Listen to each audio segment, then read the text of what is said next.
Igama lami nginguNompumelelo Ngcobo.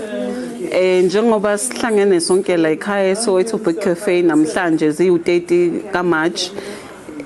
Sihlanganiswe inazi izincwadi zika uQamatha Cultural Series.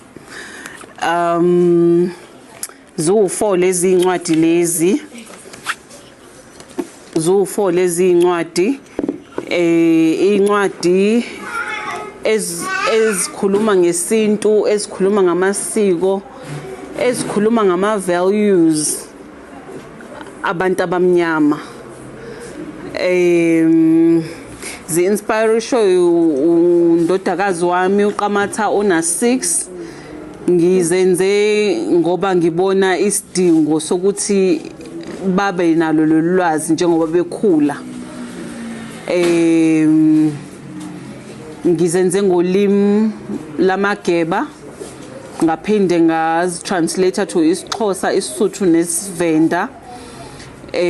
Uma ngizenza ngalo limi, into ebengenziswa yikona ukuthi ngizenze ngalo limi, it's because ulimi lethu luyasiphunyuka.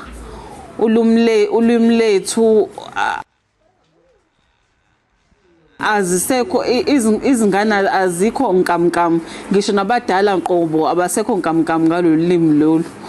Kanti ulimi libalekile, ulimi alibalekile kuphela nje ngokukhuluma, libaleke ngoba lu-spiritual on top of it all. So iyo yonke leyo nto leyo engenze ngaba inspired, okungenze khona ukuthi ngingabhali ngesingisi i-conviction yokuthi why kufanele sibhale amabhuku ethu amasiko ethu ngeingisi sibe singakwazi ukuwabhala ngesizulu noma ngolimi lolu lwakho. Incwadi itholakala kimina, le i-180 umhlonyana, le i-180 yamalobolo, le i-200 umemulo, le u-200 uTsiki. Zitholakala kumina, uthola inamba yami noma uthola i-email yami, umese siyaxhumana, umese ngiyakuthumela ngikushiphele zona. Yes. I-email address yami unompumelelongcobo@gmail.com.